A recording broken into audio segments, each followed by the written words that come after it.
James is having carrot and broccoli, like baked broccoli cheeseburger sort of thing, vegan, and avocado, potatoes with rutabaga gravy, some Brussels sprout kraut, and some sauteed mushrooms and stuff. And I'm having pumpkin latte. I'm going to add some of this to it. And I'm going to talk about Popular Science, this Ecotopia magazine. And the first thing I noticed when I picked out this magazine, I got it for free from the public library. It's been around in my basement forever. In other words, they were getting rid of it, right? Yeah. They discard their magazines. So the first thing I noticed was this is called Ecotopia, but I mean, eco would be short for ecology, and I don't see a whole lot of plant life here. And so that's what I noticed first, but then I noticed build your own, make anything machine. And that's on page 82. I mean, this is a really thin magazine. So, it's just funny, you know. I've kind of done that twice, you know. Lived in a stem cell therapy hotel, which is a hospital, ICU, basically. But, yeah, I forgot to bring out my spoon, so I'm just going to have to hope it stirs itself okay. I'm going to talk about this. I'll bring you a spoon while you're chatting. No, it's fine. This is Susie's Oat non-dairy beverage original. I'm guessing that they won't block my or my video being released or whatever, because this is apparently, this came all the way from Spain. This is a product of Spain. España, yeah. It's oat milk. It says we only use mountain water sourced from the Mont Cenis UNESCO Biosphere Reserve, and they have a very pretty picture of their. But honestly, what's the this picture came of? all Where are they their park. Oh, their park. It came all the way from Spain. This is oat milk. We can grow oats here. Why is this coming from Spain? This is, I got this for free. I got this from the Salvation Army. They were giving it. It's and vegan, I'm very thankful. But do you know how easy it is to make your own oat milk? It's so easy. It's so easy that even though this was being given away for free, I was thinking, should I really take it? Because it's that easy. But anyway, I'm having the latte, the pumpkin latte. This is probably how you're going to try making a pumpkin latte first. And so I'll explain how I did it here. And then I'll tell you how I make it now. How, like this is how I made it today, because this is how you're probably going to make it, even if you didn't look up a recipe or anything. So what I did is I juiced my pumpkin, and like I make all the other stuff, I stuck it in the pot with the coconut and this and that, right? So, and the spices and everything. And this time you use the ground spices because, so you don't sift it out. Anyway, and with the dates, put the dates in for sweetness. And anyway,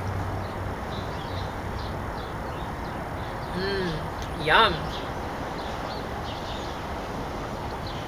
So you got the oat milk there, and then so you made a latte out of it, and which is a good way of putting it, because that just means milk added, basically. Milk, I think would be a way you'd translate latte. Derived from lait. So you take your pumpkins, you juice them. Oh, first you peel them. First you cut them into strips, and you cut the pumpkin along the ridges, like in the indented parts, because it's easier to peel that way. And you peel it after you cut it, after you slice it along those ridges. So you're cutting your pumpkin up and juicing it, sticking the juice in the pot, and then you cook it with the spices. You can look up pumpkin pie spice blend online for a recipe. There are lots. This time I put allspice in. I don't always put the allspice in. It's delish. Anyway. There's only one way that this is environmentally irresponsible, though, that it's transported so far. Yeah. It says prepared for a place in Brooklyn, which is,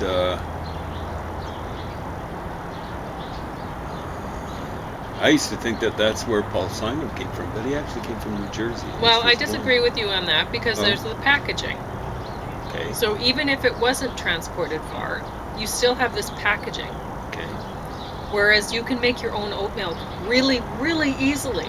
It's so easy to make. Well, it's not like milking a goat or a cow. It's easier than that. That's an issue. So, too. But you know, like when you transport liquids, when you online. transport particular water, it's irresponsible. This stuff should be made on site, like where it's like they used to have a brewery here. Yeah. They used to have a brewery here. It tends to be like the pop industry tends to be relatively local. The stuff isn't transported. So anyway, I'm telling you, don't buy this product. Well, this is ridiculous. But anyway, back to making the pumpkin latte. So you're cooking your pumpkin with the juice with the spices on the stove, with the coconut and the dates. And then you strain it and you're like, wow, this has gotten thick. When it's cooked pumpkin, it gets that way, right? So, and you're having a hard time straining it and you're like, oh, there's got to be a better way. Well, there is. Don't make it this way. Juice your pumpkin and put it half with water, or you could use half with apple juice if you have a lovely apple tree that is giving you lots of fruit. And then you don't have to add the dates if you use apple juice. And yeah, just cook it with half the, it'll be thick because of the pumpkin, but it won't be so thick that it's basically pumpkin pie filling.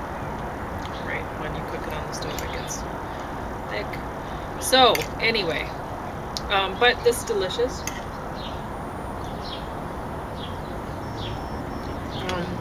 I love that coconut hint in there. It's delicious. Ooh, lovely.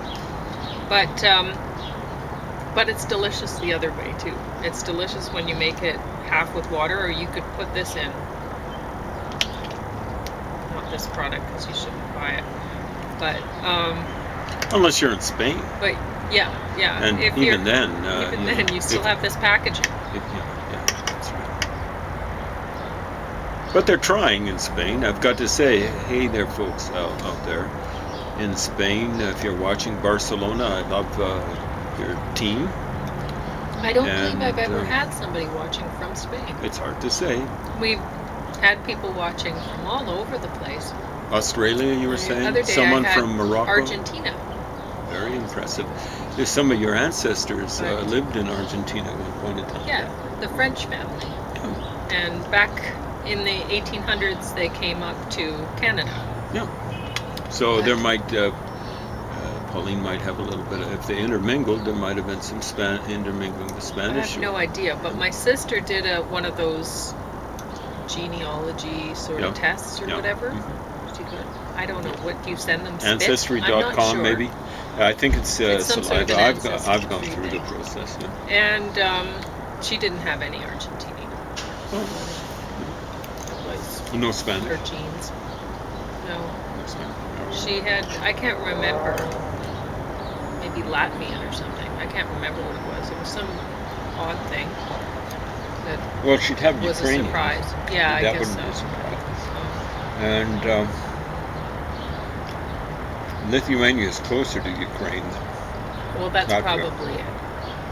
But I can't remember. Lithuania is so small that it wouldn't make much difference. I've never gotten it tested because I've, especially times being what they are now, I don't think it's sensible to get that tested. I mean, there's probably people who will be eager to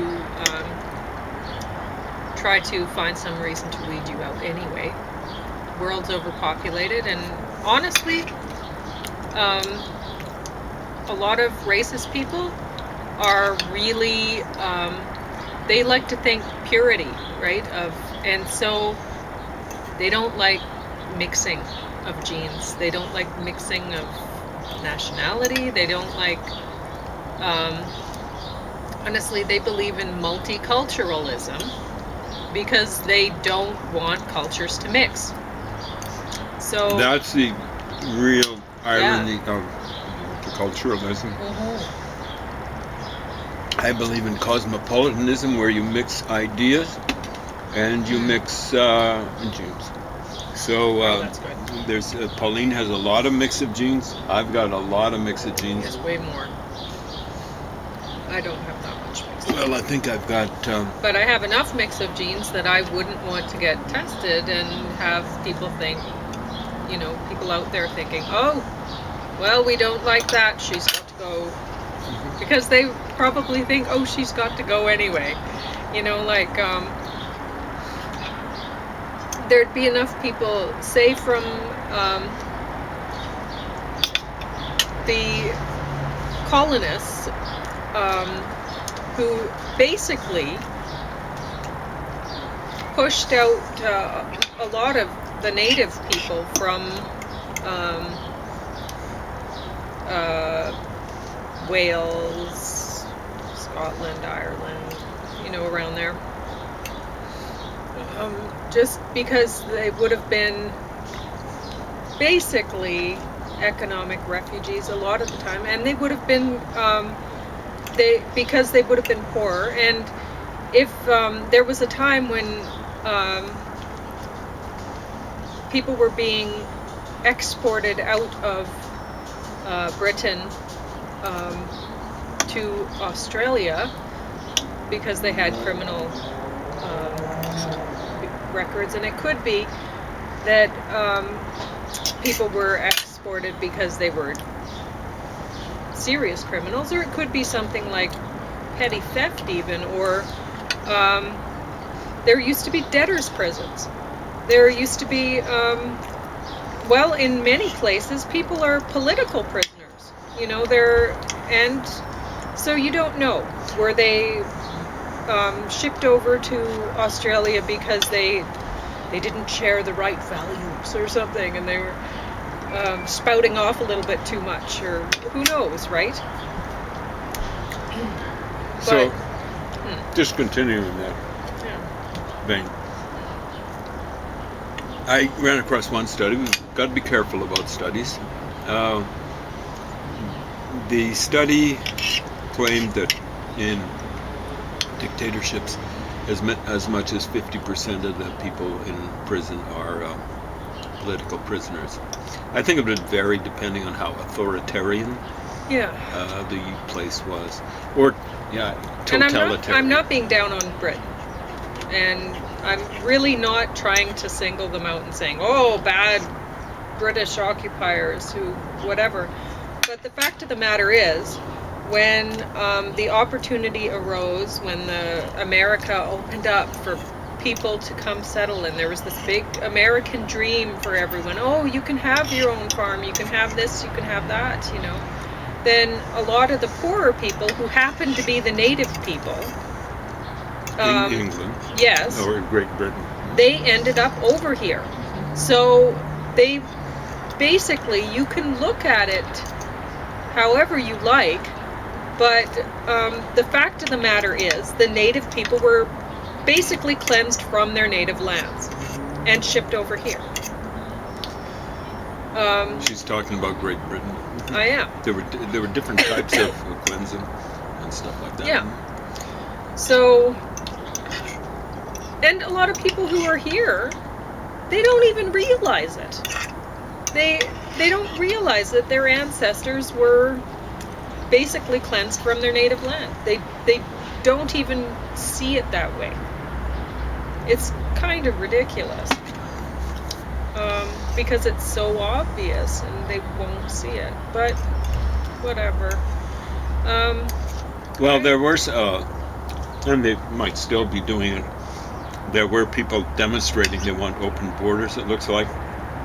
And for a while they were wearing T-shirts that said "refugee" on the back, and I'm going, well, one guy was a Dutch professor from university. I don't think the Dutch were refugees. No, I don't think so. So, no, they should have said "settler colonialist" on the back of their shirts. The other guy's an English guy who a ranch, came from a ranch northeast of here, and I have to find out what his background was. But most people ended up farming here or ranching. We're just settler colonials. But out east it was different in the United States. In Canada, the urge to settle was quite late, really. Canada, Upper Canada, which is now basically Ontario, it wasn't really heavily settled until it was settled by Americans. Well, they were refugees. The United Empire Loyalists were refugees from the United States. They got out before they got tarred and feathered and run out on a rail.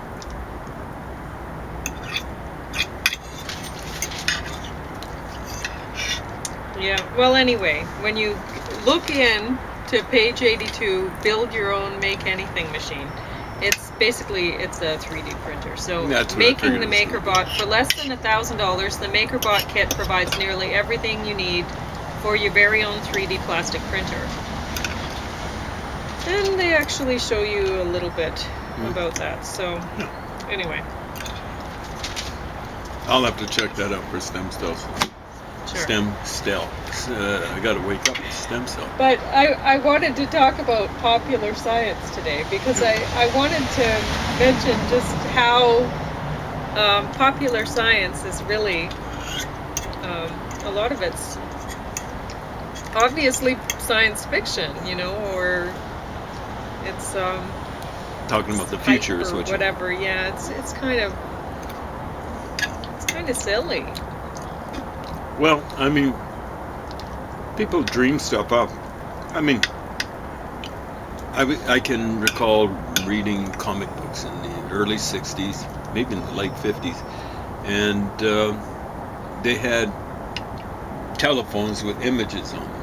Yeah, that's before the technology ever existed. And people have got a dream about stuff like that. It's turned out it's almost more like a nightmare if you're driving with folks like that on the road. You know, you'll see people. It's a low percentage, lower than I thought.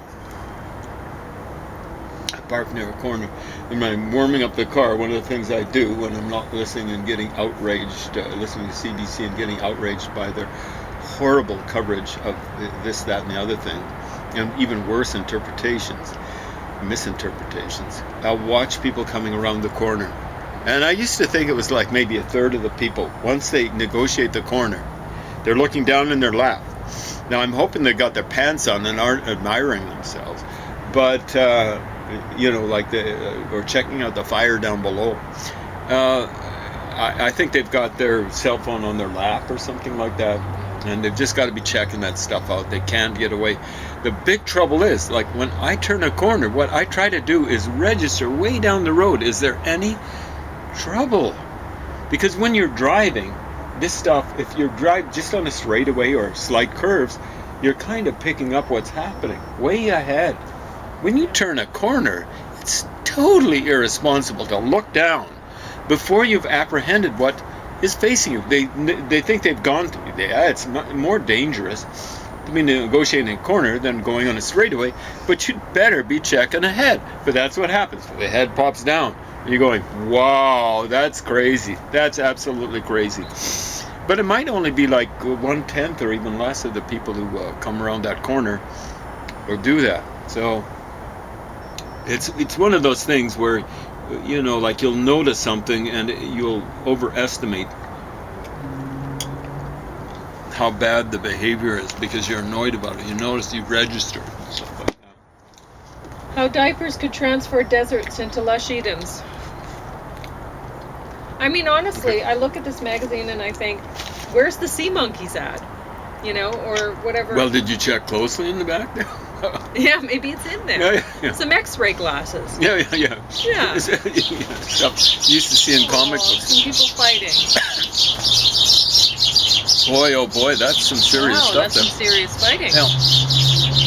So people who think it's all peace, love, and flowers for birds, you know. No, they're really angry right now.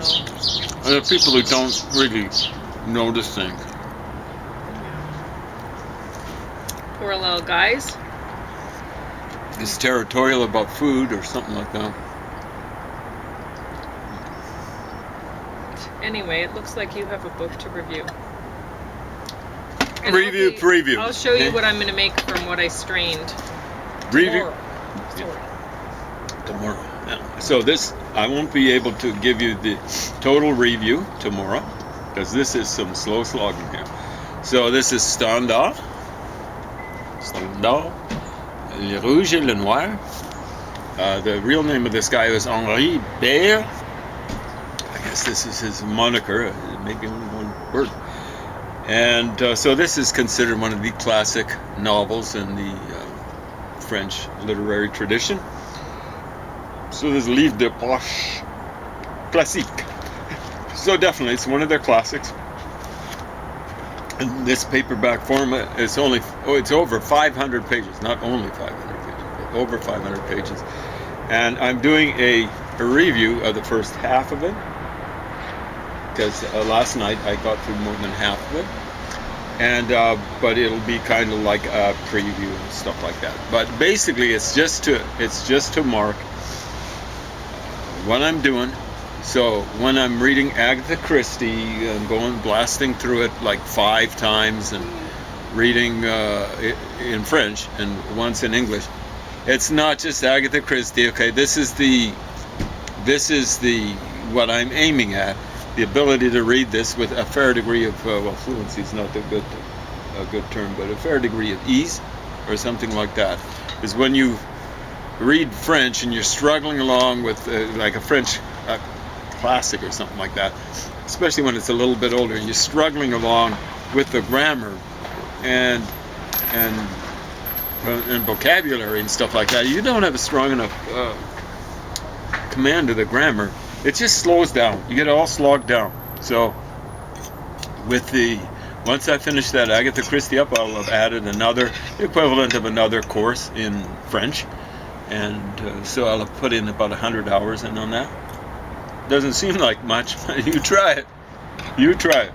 That's 10 days in a row of 10-hour days. I haven't been doing that because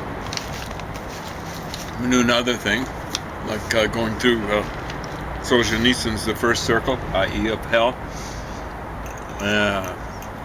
in not the original German, but in German, in the German translation, and going back with English. This is the deal. This is the challenge. You don't like what I say? Get out there. Prove me wrong. Read stuff. Real stuff. Read it. And then apply your brains to it. We've all roughly got equal serving of brains in between our ears. You'll find that if you've actually applied your brains, that stuff you agree so strongly or disagree so strongly with me. If you're objective, you'll come around. I'm not telling you to believe what I say. I'm telling you to do your homework. Work hard. Work smart. In other words, you'd better apply what you learn, and then be courageous. After that, don't go around strutting trying to pick on me when you haven't done your homework, those first 2 stages, and think that you're brave. You're an idiot. Okay? Enough said. All right. That Popular Science was July 2010, I think.